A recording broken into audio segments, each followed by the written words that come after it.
പ്രിയമുള്ളവൾ. രചന അവതരണം മിത്രവിന്ദ. എടാ മോനെ, അവളും ആഗ്രഹിക്കുന്നുണ്ടടാ അതൊക്കെ. ഒന്നുമില്ലെങ്കിലും അച്ഛനും അമ്മയല്ലേ. ഏതൊരു പെണ്ണിനും അവരെയൊക്കെ കാണാൻ കൊതി കാണില്ലേടാ. കലിപ്പിൽ മുറ്റത്തേക്ക് ഇറങ്ങി വന്ന ശേഷം പുതുതായി പണിത മുറ്റത്തെ ഷെഡിൽ കയറി ഇരിക്കുകയാണ് ഭദ്രൻ. മകൻ്റെ വരവും ദേഷ്യവും കണ്ടപ്പോൾ തന്നെ അമ്മയ്ക്ക് കാര്യങ്ങൾ പിടികിട്ടി.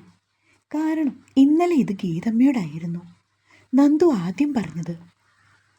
ഭദ്രനോട് ഈ കാര്യം മോളൊന്ന് സംസാരിക്കാൻ അവർ മറുപടിയും നൽകി. അല്ലാണ്ട് ആ അമ്മയ്ക്ക് മറ്റൊന്നും പറയാൻ നിവർത്തിയില്ലായിരുന്നു. അതായിരുന്നു 100% സത്യവും. എങ്കിലും അവൾക്ക് എല്ലാവരെയും ഒന്ന് കാണാൻ വളരെയധികം ആഗ്രഹമുണ്ടെന്നുള്ളതും ഗീതമ്മയ്ക്ക് വ്യക്തമായി അറിയാം. എത്രയായാലും അവളൊരമ്മയാവാൻ പോവല്ലേ മോനെ. പിന്നെ ഇപ്പോൾ കുറേ മാസമായില്ലേ, കാണാനും മിണ്ടാനുമൊക്കെ താല്പര്യം കാണും. നീ ഒന്ന് സമ്മതിച്ചു കൊടുക്ക്, വന്ന് കണ്ടിട്ട് പോട്ടടാ. തഞ്ചത്തിൽ അവനെ നോക്കി അത്രയും പറഞ്ഞുവെങ്കിലും മകൻ്റെ കലിപ്പിച്ചുകൊണ്ടുള്ള നോട്ടം കണ്ടപ്പോൾ ഗീത അകത്തേക്ക് തന്നെ പിൻവലിഞ്ഞു. നന്ദു അപ്പോഴേക്കും റെഡിയായി ഇറങ്ങി വന്നിരുന്നു. ഭദ്രൻ വന്നിട്ട് അവളെയും കൂട്ടി അകത്തേക്ക് വീണ്ടും നടന്നു. എന്നിട്ട് മുറിയുടെ വാതിലടച്ചു. ശേഷം അവളുടെ ടോപ്പിൻ്റെ അഗ്രം പിടിച്ച് മേൽപോട്ടുയർത്തി. വീർത്തു വരുന്ന അവളുടെ വെളുത്ത വയറ് കണ്ടപ്പോൾ അവൻ ഒന്ന് പുഞ്ചിരിച്ചു. വാവേ. അവൻ്റെ ശബ്ദം കേട്ടതും കുഞ്ഞ് ശരിക്കും ഒന്ന് അനങ്ങി. മുഴച്ചു തുടങ്ങിയ അവളുടെ വയറിൽ അവൻ അരുമയോടെ അതരം ചേർത്തു. തക്കുടു, ചുഖമല്ലേ അച്ചടെ പൊന്നേ, ചക്കരമുത്തേ. അവൻ കൊഞ്ചിക്കും തോറും വാവ അനങ്ങിക്കൊണ്ടേയിരുന്നു. എന്നും ഈ സമയത്ത് പതിവായി നടക്കുന്ന കലാപരിപാടിയാണിത്. അതുകൊണ്ട് നന്ദനയും ചിരിച്ചു. മെല്ലെ അവൻ എഴുന്നേറ്റു. എന്നിട്ട് അവളുടെ കവിളിൽ മാറി മാറി മുത്തി. കെറിവിച്ചുകൊണ്ടുള്ള അവൻ്റെ നോട്ടം കണ്ടതും പെണ്ണൊന്ന് ചിരിച്ചു പോയി. അതേ, എനിക്ക് ആരെയും കാണണ്ട, ആരും ഇങ്ങോട്ട് വരുവേം വേണ്ട. എനിക്കെൻ്റെ ഭദ്രേട്ടൻ മാത്രം മതി, പിന്നെ നമ്മുടെ വാവയും.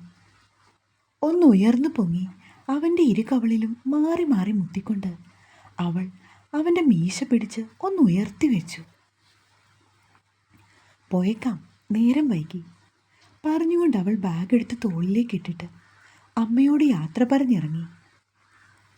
നിനക്ക് വിഷമമായോടി? കുറച്ച് ദൂരം പിന്നിട്ടതും ഭദ്രൻ നന്ദുവിനോട് ചോദിച്ചു. എന്തിന്? എനിക്കെന്തിനാ ഭദ്രേട്ടാ വിഷമം? ജസ്റ്റ് ആ കാര്യം അറിഞ്ഞപ്പോൾ ഞാൻ ഏട്ടനോട് ചോദിച്ചെന്നേ ഉള്ളൂ. അതൊക്കെ അപ്പോഴേ വിട്ടു. നമുക്ക് ആലോചിക്കാനും പറയാനും ഒക്കെ 100,000 കാര്യങ്ങളില്ലേ. നന്ദന ഒരു ചിരിയോടുകൂടി മുഖം തിരിച്ച് അവനെ നോക്കി. നന്ദു, നിന്നെ ചേർത്ത് പിടിക്കേണ്ട സമയത്ത് തള്ളിക്കളഞ്ഞവരാണ് നിന്റെ കുടുംബത്തിലുള്ളവർ. നീ പറയാൻ പോകുന്നത് അറ്റ്ലീസ്റ്റ് ഒന്ന് കേൾക്കാൻ പോലുമുള്ള മനസ്സ് അവരാരും കാണിച്ചില്ല. കാല് പിടിച്ച് നീ പറഞ്ഞതല്ലേ അന്ന് നിന്റെ ചേച്ചിയോടും അമ്മയോടുമൊക്കെ. എന്നിട്ട് ആരും അതൊന്നും ചെവിക്കൊണ്ടില്ല. നിന്റെ വീട്ടിൽ ചെന്നപ്പോൾ ആ ബാഗ് മേടിച്ച് പിടിച്ച് പരിശോധിച്ചത് ഓർമ്മയുണ്ടോ? ആകെ കൂടി കുറച്ച് സർട്ടിഫിക്കറ്റ്സും ഒരു കൃഷ്ണൻ്റെ വിഗ്രഹവുമാണ് നീ നിന്റെ വീട്ടിൽ നിന്ന് കൊണ്ടുവന്നത്. എന്തെങ്കിലും പൈസയോ സ്വർണമോ അപഹരിച്ചു പോകുന്നുണ്ടോ എന്നറിയാനാണ് അമ്മയും ചേച്ചിയുമൊക്കെ അന്നത് മേടിച്ച് ചെക്ക് ചെയ്തത്. എന്നതൊക്കെ ആയാലും നടന്നത് നടന്നു. മകൾ സന്തോഷത്തോടു കൂടി ജീവിക്കണം എന്ന് പ്രാർത്ഥിക്കുന്നതിന് പകരം നീ ഒരാണ്ട് പോലും ഭർത്താവിൻ്റെ വീട്ടിൽ തികക്കില്ലെന്ന് ശപിച്ചതാണ് നിൻ്റെ അമ്മ. അതൊക്കെ ഓർക്കുമ്പോൾ എനിക്കൊരിക്കലും അവരെ അംഗീകരിക്കുവാൻ എൻ്റെ മനസാക്ഷി അനുവദിക്കത്തില്ല. അതുകൊണ്ട് അവരുമായിട്ട് യാതൊരു ഇടപാടും വേണ്ട നന്ദു. അത് വലിയ നാശത്തിലേ അവസാനിക്കൂ. വളരെ ഗൗരവത്തോടു കൂടി ഭദ്രൻ നന്ദനയെ നോക്കി പറഞ്ഞപ്പോൾ അവൾ തൻ്റെ വലത് കൈ എടുത്ത് അവൻ്റെ കൈത്തണ്ടയിൽ ഒന്നമർത്തി. ഒക്കെ എനിക്കറിയാം ഭദ്രേട്ടാ, എല്ലാം ഓർമ്മയുണ്ട് താനും. പിന്നെ ഈ ഒരവസ്ഥയിൽ ഏതൊരു പെണ്ണിനും അവളുടെ അമ്മയും കൂടപ്പറപ്പിനെയും ഒക്കെ കാണാൻ ഒരാഗ്രഹം തോന്നും. അതുകൊണ്ട് മാത്രമാണ് ഞാൻ ഏട്ടനോട് ചോദിച്ചത്. എന്നോട് ക്ഷമിക്ക്, ഇനി ഒരിക്കലും ഇത് ആവർത്തിക്കില്ല. അത് പറയുമ്പോൾ നന്ദുവിന് സങ്കടം വന്നു. കണ്ണൊക്കെ നിറഞ്ഞു തൂവിയപ്പോൾ പെട്ടെന്ന് കയ്യിലിരുന്ന തൂവാല കൊണ്ട് അവൾ കവിൾ തുടച്ചു. ഭദ്രൻ റോഡിൻ്റെ ഒരു വശത്തായി വണ്ടി ഒതുക്കി. ഇതെന്താ പെണ്ണെ, കൊച്ചു കുട്ടികളെ പോലെ? ദേ, നീ കരയാൻ തുടങ്ങിയ നമ്മുടെ വാവ് വിഷമിക്കും കേട്ടോ. അവനെല്ലാം മനസ്സിലാക്കാനുള്ള പ്രായമൊക്കെയായി. നന്ദനയുടെ കവളിൽ മെല്ലെ തടവും ഭദ്രൻ പറഞ്ഞു. പക്ഷെ അവൾക്ക് സങ്കടം കൂടിക്കൂടി വന്നതേ ഉള്ളൂ. നന്ദൂട്ടാ, എടി കരയല്ലേ പ്ലീസ്. ഞാൻ അങ്ങനെയൊക്കെ പറഞ്ഞത് നിനക്ക് സങ്കടമായോ? സോറിടാ. എൻ്റെ ഭദ്രേട്ടൻ എന്നെ ഒരിക്കലും സങ്കടപ്പെടുത്തില്ല, അതെനിക്ക് നല്ലോണം അറിയാം. അമ്മയും ലക്ഷ്മി ചേച്ചിയൊക്കെ പറഞ്ഞതോർത്താണ് എനിക്കിത് ഏറെ വിഷമം. പറഞ്ഞുകൊണ്ട് അവൾ വിങ്ങിപ്പൊട്ടി. ഞാൻ ഇങ്ങനെയൊക്കെ കാണിച്ചു കൂട്ടുമെന്ന് ഒരിക്കലും കരുതി കാണില്ല. അതാവും.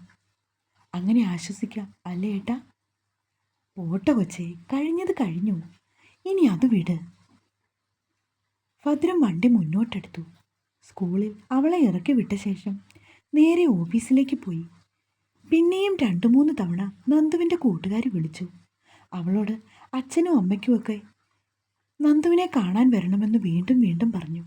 ഇനി മേലിൽ ഈ കാര്യം പറഞ്ഞ് നീ ഇങ്ങോട്ട് വിളിച്ചു പോകരുത്. എനിക്കിവിടെ എൻ്റെ ഏട്ടനും അമ്മയും അനുജത്തിമാരും ഒക്കെയുണ്ട്, അത് മതി എനിക്ക്. അവൾ താക്കീത് നൽകി. ശേഷം ആ ഫോൺ സംഭാഷണം അവസാനിപ്പിച്ചു. എന്നാലും ഒരാഴ്ച കഴിഞ്ഞപ്പോൾ നന്ദനയുടെ അച്ഛനും അമ്മയും ചേച്ചിയും കൂടി അവളെ കാണാനായി എത്തി. അന്നൊരു ഞായറാഴ്ചയായിരുന്നു. ഭദ്രൻ വെറുതെ കവല വരെ പോയതാണ്. അമ്മുവും മിന്നുവും കൂടി ഗീതമ്മയുടെ അനിയത്തിയെ കാണുവാനായി ചെങ്ങന്നൂർക്ക് പോയി. നന്ദനയും അമ്മയും മാത്രമേ വീട്ടിലുള്ളൂ. ഒരു വണ്ടി വന്ന് നിൽക്കുന്ന ശബ്ദം കേട്ട് ഗീതമ്മയാണ് ആദ്യം വെളിയിലേക്ക് ഇറങ്ങി വന്ന് നോക്കിയത്. നന്ദുവിന് ഇത് 8-ാം മാസമായിരുന്നു. കാലിലൊക്കെ അവൾക്ക് ഇത്തിരി നീരൊക്കെ വെച്ചതുകൊണ്ട് കുഴമ്പും തൈലവും ഒക്കെ ഇട്ടാണ് കുളിയും തേവാരവും. കുഴമ്പൊക്കെ ഇട്ട് ചെറു ചൂടുവെള്ളത്തിൽ കുളിച്ച ശേഷം നന്ദു മുറിയിൽ വിശ്രമിക്കുകയായിരുന്നു. അപ്പോഴാണ് ഗീതമ്മ തിടുക്കപ്പെട്ട് അവളുടെ അരികിലേക്ക് വന്നത്. മോളെ, നിന്റെ അച്ഛനും അമ്മയൊക്കെ വരുന്നുണ്ട്, മെല്ലെ ഒന്ന് എഴുന്നേറ്റ് വന്നേ. അഴയിൽ കിടന്നിരുന്ന തോർത്തെടുത്ത് മാറിലേക്ക് ഇട്ടുകൊണ്ട് അവർ നന്ദനയോട് ശബ്ദം താഴ്ത്തി പറഞ്ഞു. എന്നിട്ട് ജനാലയിൽ കൂടി പുറത്തേക്കൊന്ന് എത്തി നോക്കി. നേരാണോ അമ്മേ? വേറെ ആരെങ്കിലും കൂടെയുണ്ടോ? നന്ദു കട്ടിലിൽ നിന്ന് എഴുന്നേറ്റു. മോളോട് ചേച്ചിയുണ്ട്, അവരും 3 പേരും മാത്രമേ ഉള്ളൂ. വാ മോളെ. ഗീതമ്മ സംസാരിച്ചുകൊണ്ട് നിന്നപ്പോഴാണ് പുറത്തുനിന്ന് ശബ്ദം കേട്ടത്. ഇവിടെ ആരുമില്ലേ മോളെ നന്ദു? നന്ദന ഉമ്മറത്തേക്ക് ഇറങ്ങിച്ചെന്നു. ഗീതമ്മ പറഞ്ഞതുപോലെ അച്ഛനും അമ്മയും ലക്ഷ്മി ചേച്ചിയുമായിരുന്നു. അവരുടെ കയ്യിൽ ഒരുപാട് സാധനങ്ങളൊക്കെ ഉണ്ട്. കയറി വരൂ, അകത്തേക്കിരിക്കാം. ഗീതമ്മ വിനയത്തോടെ അവരെ ക്ഷണിച്ചു. എന്നിട്ട് മുറിക്കകത്തേക്ക് ചെന്ന് ഒരു കസേര കൂടി എടുത്തുകൊണ്ട് വന്ന് വെളിയിലേക്കിട്ടു. ലക്ഷ്മി ചേച്ചിയും അമ്മയും കൂടി നന്ദനെ കെട്ടിപ്പിടിച്ച് കവളിൽ മാറി മാറി മുത്തങ്ങളൊക്കെ കൊടുത്തു. ഇടയ്ക്കൊക്കെ അവളുടെ വയറിലും തൊട്ട് നോക്കുന്നുണ്ട്. നന്ദു ഒന്നും പറയാതെ കൊണ്ട് അനങ്ങാതെ നിൽക്കുകയാണ് ചെയ്തത്. ആ സമയത്താണ് ഭദ്രൻ്റെ ബൈക്ക് മുറ്റത്ത് വന്ന് നിന്നത്. ഭദ്രൻ വണ്ടിയിൽ നിന്നിറങ്ങി. അതിഥികളെയൊക്കെ അപ്പോഴാണ് അവൻ കണ്ടത്. പെട്ടെന്ന് തന്നെ അവൻ്റെ മുഖം മാറി. അത് നന്ദന മനസ്സിലാക്കുകയും ചെയ്തു. ഉമ്മറത്തേക്ക് വരാതെ കൊണ്ട് ഭദ്രൻ നേരെ തങ്ങളുടെ മുറിയിലേക്ക് പോയി. നന്ദനയുടെ അച്ഛനും അമ്മയുമൊക്കെ അവളോടിരുന്ന് സംസാരിക്കുന്നുണ്ട്. ഹോസ്പിറ്റലിൻ്റെ വിവരങ്ങളും ഡോക്ടറുടെ പേരും അങ്ങനെയൊക്കെ. ഗീതം ആ സമയത്ത് വന്നിട്ട് എല്ലാവർക്കും കുടിക്കാൻ ഓരോ ഗ്ലാസ് ചായ എടുത്തു. കുറച്ച് കായ വറുത്തതും ഹൽവയും ബിസ്ക്കറ്റും പലഹാരമായിട്ട് ഇരിപ്പുണ്ട്. അതും കൂടെ എടുത്തുകൊണ്ട് വന്ന് അവർ ടേബിളിൽ നിരത്തി വെച്ചു. വരൂ, അകത്തേക്കിരുന്ന് ചായ കുടിക്കാം. അവർ ക്ഷണിച്ചതും എല്ലാവരും എഴുന്നേറ്റു. ഭദ്രനെ കൂടി വിളിക്ക, എല്ലാവർക്കും കൂടി ഇരിക്കാം. നന്ദനയുടെ അച്ഛൻ ഗീതമ്മയെ നോക്കി പറഞ്ഞു. ഏട്ടൻ ചായ കുടിച്ചിട്ട് അച്ഛാ പോയേ, ഇനിയിപ്പോൾ ഏട്ടന് വേണ്ടെന്നേ. നന്ദു പെട്ടെന്ന് തന്നെ അച്ഛനോട് പറഞ്ഞു. പിന്നീട് ആരും ഒന്നും മിണ്ടിയില്ല. ചായയൊക്കെ കുടിച്ച ശേഷം കുറച്ച് സമയം കൂടി സംസാരിച്ചിരുന്നിട്ട് എല്ലാവരും കൂടി പോകാനിറങ്ങി. ഗീതമ്മ ഓടിച്ചെന്ന് ഭദ്രനെ വിളിച്ചതാണ്. ഒന്ന് എഴുന്നേറ്റ് വാ മോനെ, അവർ പോകാനിറങ്ങുവാ. മറുപടിയായി കത്തുന്ന ഒരു നോട്ടം നോക്കിയ ശേഷം അവൻ അങ്ങനെ കലിപ്പിലിരുന്നു. അമ്മേ, എന്നാ പിന്നെ ഞങ്ങൾ ഇറങ്ങട്ടെ, നേരം കുറയായില്ലേ വന്നിട്ട്. അവളോട് ചേച്ചി ലക്ഷ്മി ചെന്നിട്ട് ഗീതമ്മയുടെ കയ്യിൽ പിടിച്ചുകൊണ്ട് പറഞ്ഞു. ശരി മോളെ, പോയിട്ട് വാകട്ടോ. ഗീത മറുപടിയും കൊടുത്തു. അച്ഛനും അമ്മയുമൊക്കെ മകളെ വീണ്ടും തഴുകി തലോടിയ ശേഷം പുറത്തേക്കിറങ്ങി. അവരുടെ വണ്ടി അകന്നു പോയതും നന്ദുവും അമ്മയും പരസ്പരം ഒന്നു നോക്കി. ഭദ്രൻ അപ്പോഴും മുറിയിൽ തന്നെയാണ്. അമ്മേ, മോൾ അങ്ങോട്ട് കയറി ചെന്ന് അവനോട് സംസാരിക്കുക. ഞാൻ പറഞ്ഞാൽ ഒന്നും അവൻ്റെ തലയ്ക്കകത്ത് ഇപ്പോൾ കയറില്ലെന്നേ. ഗീതമ്മ അവളുടെ തോളിൽ തട്ടി പറഞ്ഞ ശേഷം അടുക്കളയിലേക്ക് പോയി. നന്ദു അല്പം പേടിയോടെ മുറിയിലേക്ക് ചെന്നു. കറങ്ങുന്ന ഫാനിലേക്ക് നോക്കിക്കൊണ്ട് ഭദ്രൻ കിടപ്പുണ്ട്. ഏട്ടാ.